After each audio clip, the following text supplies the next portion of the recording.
Assalamualaikum warahmatullahi wabarakatuh. Bertemu kembali dengan saya Nurhaiti Sembiring dalam materi yang berkaitan dengan mata kuliah Sistem Lingkungan Industri. Pada kali ini akan dibahas mengenai materi Life Cycle Assessment. Mari kita sama-sama saksikan ya. Terima kasih.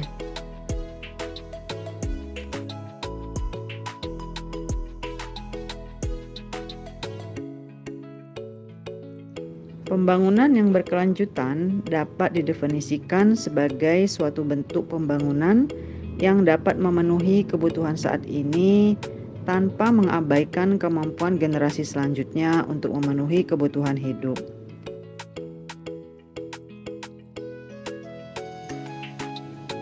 Para pembelajar, di dalam pembangunan yang berkelanjutan terdapat 3 pilar yang penting dan saling terkait, yaitu perkembangan ekonomi, keadilan sosial, dan proteksi lingkungan. Yang menarik adalah faktor lingkungan menjadi salah satu faktor utama untuk mewujudkan pembangunan yang berkelanjutan.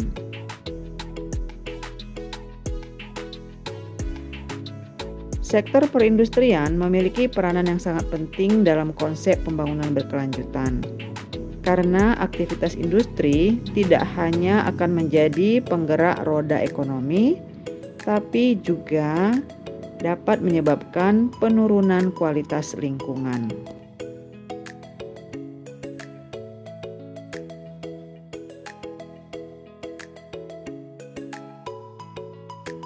Suatu proses, produk, atau jasa yang dihasilkan industri akan memberikan dampak bagi lingkungan.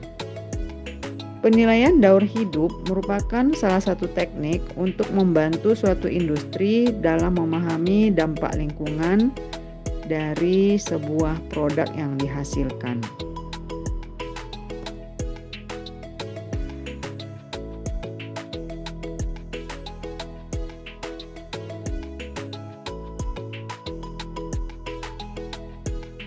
Para pembelajar yang berbahagia, penilaian daur hidup atau sering diistilahkan atau disebut sebagai Life Cycle Assessment adalah metode yang sudah terstandarisasi.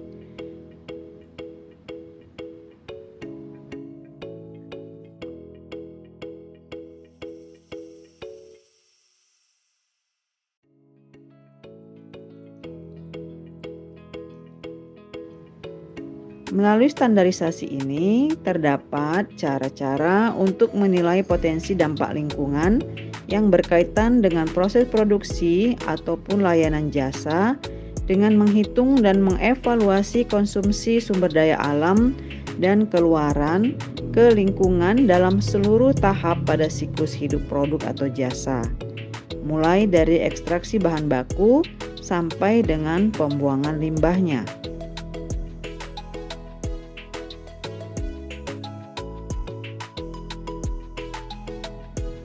Konsep LCA sendiri telah berkembang sejak tahun 1960-an. Upaya untuk mengembangkan metodologi LCA banyak dilakukan.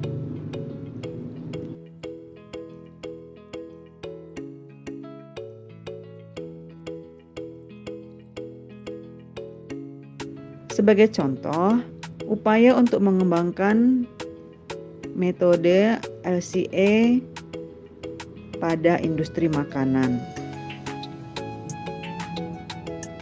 Di sini diterapkan metode LCA untuk menaksir dampak lingkungan yang disebabkan oleh produksi makanan tersebut. LCA banyak diterima dan menarik banyak perhatian individu yang berkecimpung dan concern terhadap ilmu lingkungan.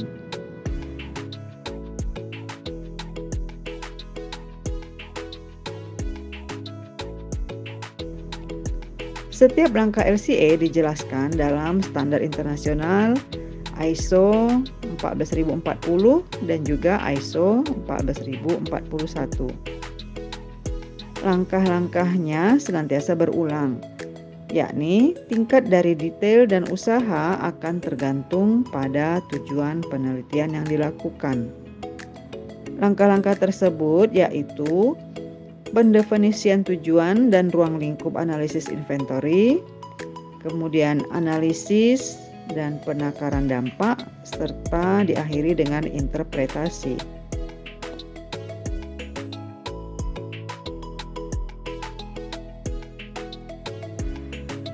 LCA dapat digunakan mulai dari perancangan produk, pengembangan proses produksi yang lebih baik, inovasi produk dan proses, peningkatan sistem manajemen lingkungan, pemilihan produk atau proses, serta pemilihan pemasok, kemudian juga mengkomunikasikan informasi lingkungan untuk produk yang dihasilkan oleh perusahaan, selanjutnya penetapan strategi perusahaan, hingga pada pengambilan keputusan untuk kebijakan dalam pemerintahan.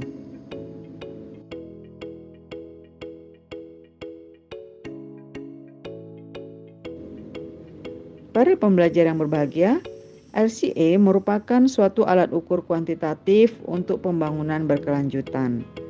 Selain itu, LCA memiliki manfaat lain yang sangat luas. Berikut adalah manfaat-manfaat dari LCA.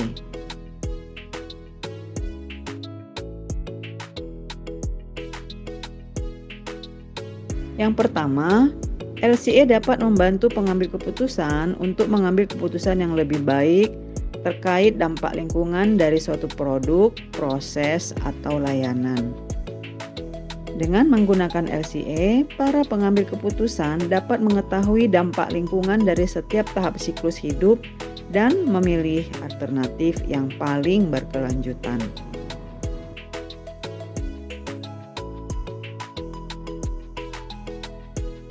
Yang kedua, LCA dapat membantu dalam mengidentifikasi potensi perbaikan terhadap suatu produk, proses, atau layanan yang dapat membantu mengurangi dampak lingkungan. Dengan mengetahui sumber-sumber dampak lingkungan, maka dapat dilakukan perbaikan pada tahap-tahap tertentu sehingga mengurangi dampak lingkungan secara keseluruhan.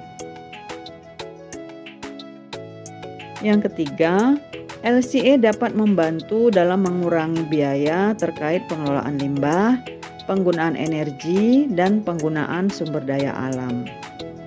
Dengan mengetahui dampak lingkungan dari suatu produk, proses, atau layanan, maka dapat dilakukan pengurangan pada sumber daya yang digunakan, sehingga hal ini akan mengurangi biaya yang dikeluarkan.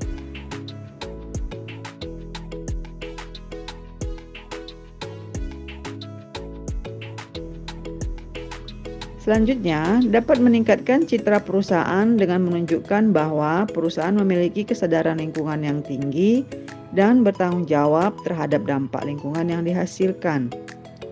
Hal ini dapat meningkatkan kepercayaan konsumen terhadap produk yang dihasilkan oleh sebuah perusahaan. Para pembelajar, mendukung kebijakan lingkungan LCA dapat membantu mendukung kebijakan lingkungan dengan memberikan informasi yang relevan terkait dampak lingkungan dari suatu produk, proses, atau layanan. Hal ini akan dapat membantu pemerintah dalam menetapkan kebijakan terkait lingkungan yang lebih efektif.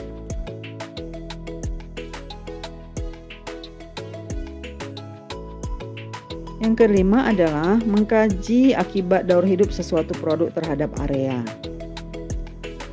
LCA memberikan data yang terperinci tentang konsumsi material serta tenaga sepanjang masa penciptaan, tipe, serta jumlah buangan ataupun emisi yang dihasilkan, dan posisi input serta output material sepanjang masa penciptaan ataupun masa daur hidup produk tersebut.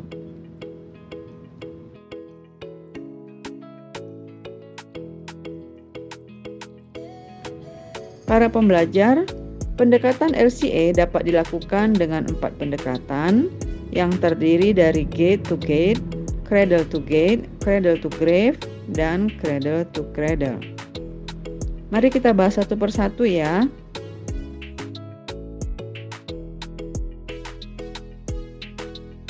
gate to gate. Hal ini adalah LCA yang dilakukan secara parsial yang melihat hanya satu proses nilai tambah di seluruh rantai produksi. Model gerbang ke gerbang juga nantinya dapat dihubungkan dalam rantai produksi yang sesuai untuk membentuk evaluasi cradle to gate yang lengkap.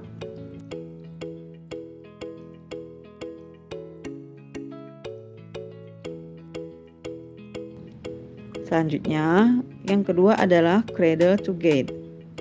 Cradle to gate adalah penilaian sebagian siklus hidup produk dari ekstraksi sumber daya atau cradle ke gerbang pabrik, yaitu sebelum diangkut ke konsumen. Fase penggunaan dan fase pembuangan produk dihilangkan dalam kasus ini. Penilaian cradle to gate terkadang menjadi dasar untuk deklarasi produk lingkungan. Hal ini disebut EPD bisnis ke bisnis.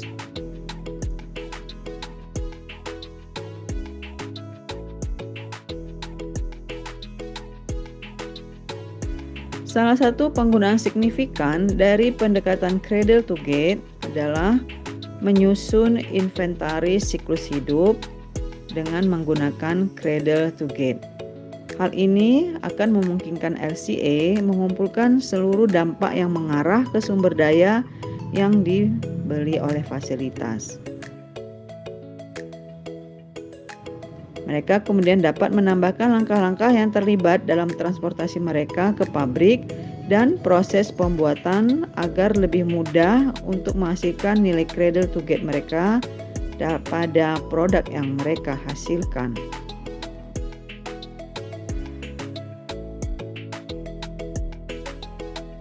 Cradle to grave. Hal ini adalah penilaian siklus hidup mulai dari ekstraksi sumber daya hingga pembuatan, penggunaan, dan pemeliharaan sampai pada fase pembuangannya. Sebagai contoh, dari sebuah pohon ketika diolah untuk menghasilkan kertas yang dapat didaur ulang, ini merupakan sebuah insulasi selulosa, yaitu kertas berserat yang menggunakan energi rendah. Kemudian digunakan lagi perangkat hemat energi di langit-langit rumah selama 40 tahun. Hal ini akan menghemat 2000 kali lipat fosil energi bahan bakar yang digunakan pada produksi sebelumnya. Setelah 4 tahun kemudian, maka serat selulosa akan diganti dan serat lama tersebut dibuang dan kemungkinan akan dibakar. Seluruh input dan output dipertimbangkan untuk seluruh fase siklus hidup tersebut.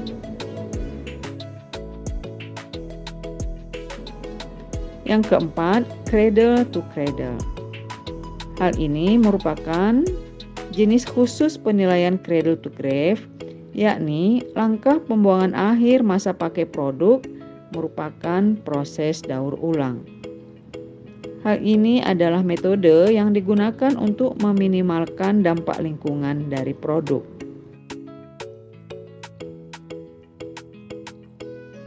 Para pembelajar, proses untuk meminimalkan dampak lingkungan dari produk dengan menggunakan praktek produksi, operasi, dan pembuangan yang berkelanjutan dan bertujuan untuk memasukkan tanggung jawab sosial ke dalam pengembangan produk.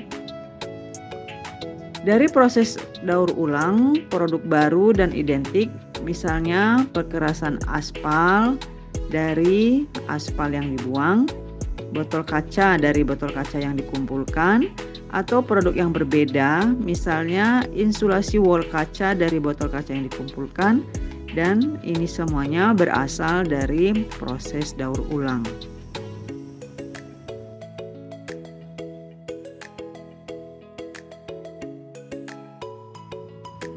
Para pembelajar, adapun tahapan sebelum dilakukan life cycle assessment, maka yang pertama kali harus dilakukan adalah pendefinisian dari tujuan life cycle assessment.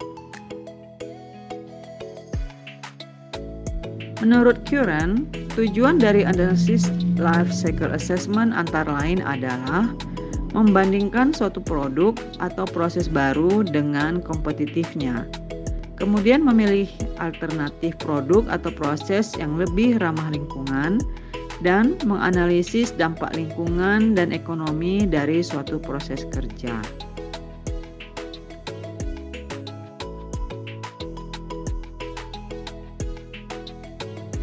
Pendefinisian tujuan dan ruang lingkup merupakan suatu fase untuk menentukan sebuah rencana kerja dari sebuah keseluruhan LCA. Para pembelajar, setelah penentuan tujuan dan ruang lingkup, maka tahapan selanjutnya adalah life cycle inventory. Hal ini juga dikenal dengan istilah analisis persediaan. Sebuah fase penilaian siklus hidup yang melibatkan kompilasi dan kuantifikasi input dan output untuk produk sepanjang siklus hidupnya di dalam batasan atau sistem produk yang ditentukan dari sebuah tujuan penelitian.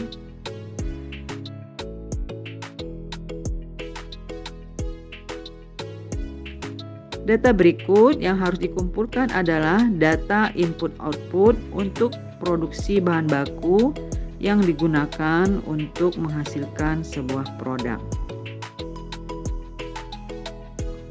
Klasifikasi. Tujuan klasifikasi adalah untuk mengatur dan menggabungkan hasil life cycle inventory ke dalam kategori dampak.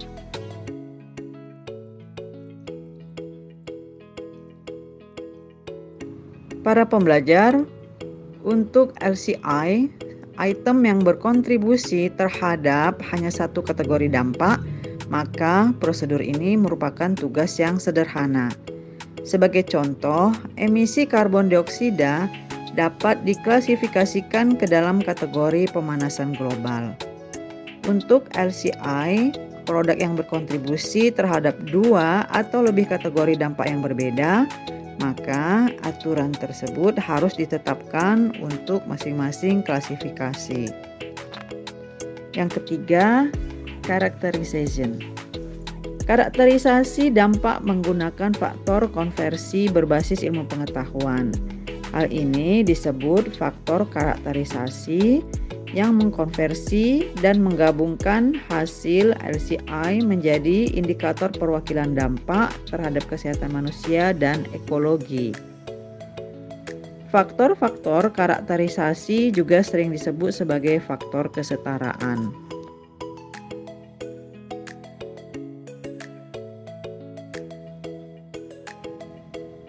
Para pembelajar, karakterisasi menyediakan cara untuk langsung membandingkan hasil life cycle inventory dalam setiap kategori dampak. Dengan kata lain, faktor-faktor karakterisasi menerjemahkan input persediaan yang berbeda ke dalam indikator dampak langsung yang dibandingkan. Misalnya, karakterisasi akan memberikan perkiraan toksisitas terestrial. Misalnya, karakterisasi akan memberikan perkiraan toksisitas terestrial relatif antara timbal, kromium, dan seng. Normalization.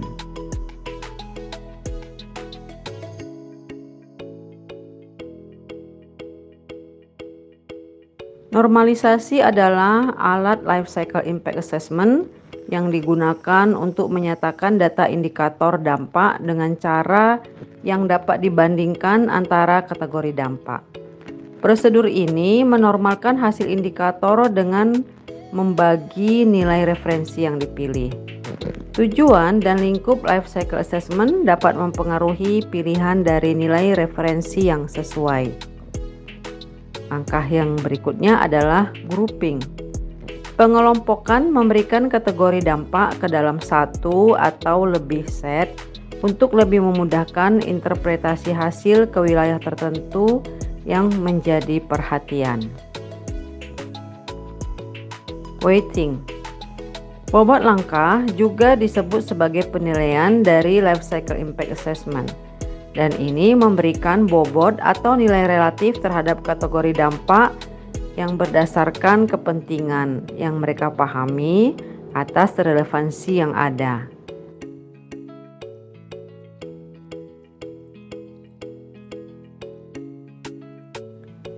Pembobotan ini penting karena kategori dampak juga harus mencerminkan tujuan belajar dan nilai-nilai stakeholder. Yang ketujuh, evaluate and document the life cycle impact assessment. Potensi dampak untuk setiap kategori yang dipilih telah dihitung dan keakuratan hasilnya harus diverifikasi. Akurasi haruslah cukup untuk mendukung tujuan pada saat melakukan life cycle assessment sebagaimana didefinisikan dalam tujuan dan ruang lingkup. Seperti semua alat penilaian lainnya, maka LCIA memiliki keterbatasan.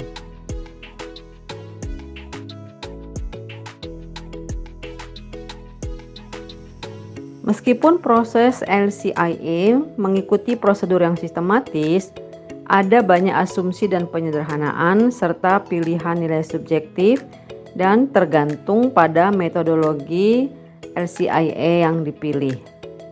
Tahap akhir dari life cycle assessment adalah tahap interpretation. Elemen utama dari fase ini adalah evaluasi hasil dan formulasi dari kesimpulan dan rekomendasi dari studi ini. Para pembelajar, fase ini terdiri dari beberapa tahap. Yang pertama, pengecekan mengenai konsistensi dengan tujuan untuk menentukan apakah asumsi, metode, model, dan data konsisten terhadap tujuan dan lingkup studi mengenai siklus hidup produk dan opsi lainnya. Yang kedua, pengecekan mengenai kelengkapan dengan tujuan untuk memastikan seluruh informasi yang relevan dan data yang dibutuhkan untuk fase interpretasi sudah tersedia secara lengkap.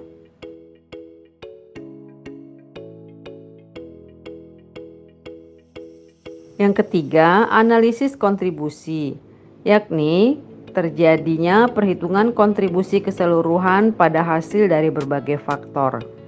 Analisis ini menjawab pertanyaan tentang kontribusi dari aliran lingkungan, proses, dan dampak yang spesifik terhadap nilai akhir. Yang keempat, analisis gangguan yang mempelajari efek dari perubahan kecil di dalam sistem dari hasil life cycle assessment. Analisis sensitivitas dan ketidakpastian. Elemen ini menilai pengaruh dari hasil variasi dalam data proses, pemilihan model, dan variabel lainnya. Penarikan kesimpulan dan rekomendasi dilakukan berdasarkan hasil. Salah satu contoh penerapan life cycle assessment yaitu PT Holcim Indonesia Tbk. Pabrik semen yang pertama yaitu pabrik di Cilacap merupakan yang pertama di Jawa Tengah dan dikenal sebagai produsen semen serbaguna bermerek Portland Pozzolana Semen.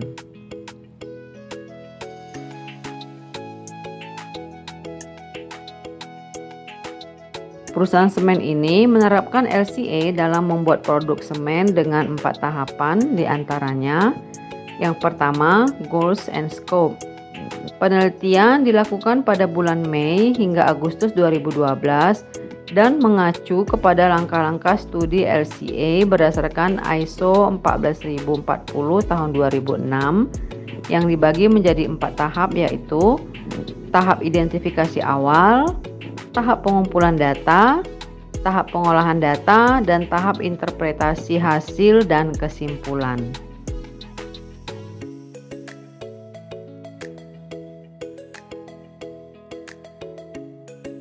Life Cycle Inventory.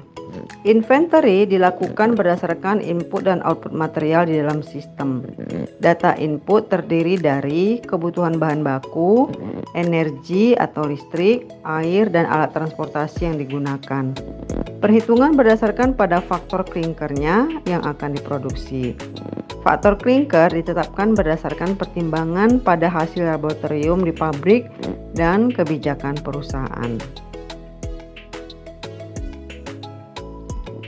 Life Cycle Impact Assessment.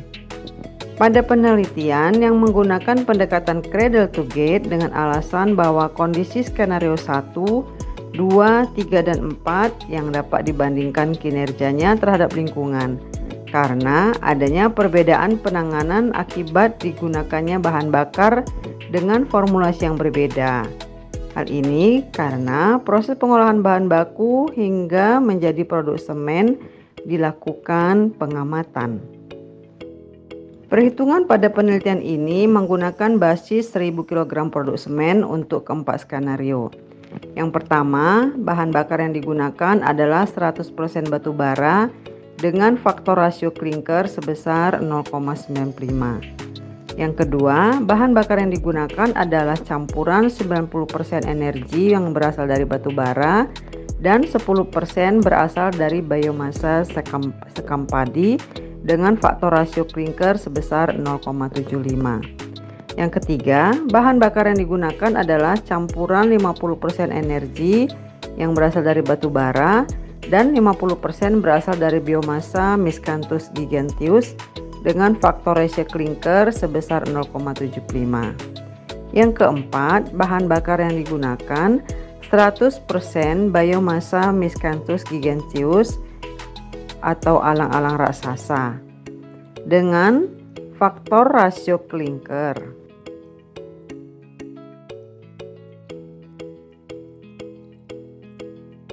Life Cycle Impact Assessment. Analisis dampak pada penelitian menggunakan metode Impact 2002+. Analisis Impact Assessment terbagi menjadi analisis Characterization Impact Assessment dan Damage Impact Assessment. Yang pertama, Characterization Impact Assessment. Characterization merupakan penilaian besarnya substansi yang berkontribusi pada kategori impact pada produksi semen berdasarkan faktor karakterisasinya.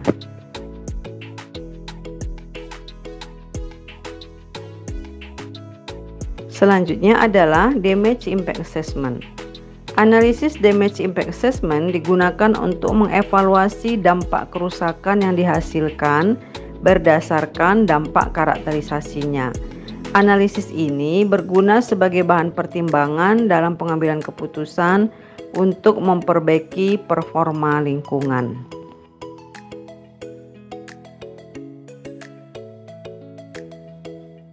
Interpretation. Interpretasi adalah langkah terakhir dalam tahapan LCA sebelum membuat keputusan dan rencana tindakan. Perusahaan menggunakan dua pendekatan, yakni yang pertama, analisis kontribusi. Hal ini digunakan dengan tujuan untuk mengetahui proses atau tahap di dalam jejaring proses produksi semen yang memiliki kontribusi paling dominan.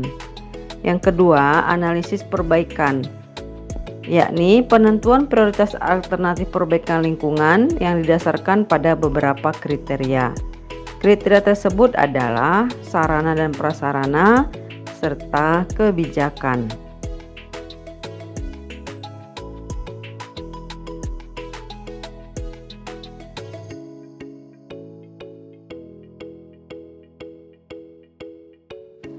Para pembelajar, demikianlah uraian-uraian yang dapat disampaikan pada video kali ini.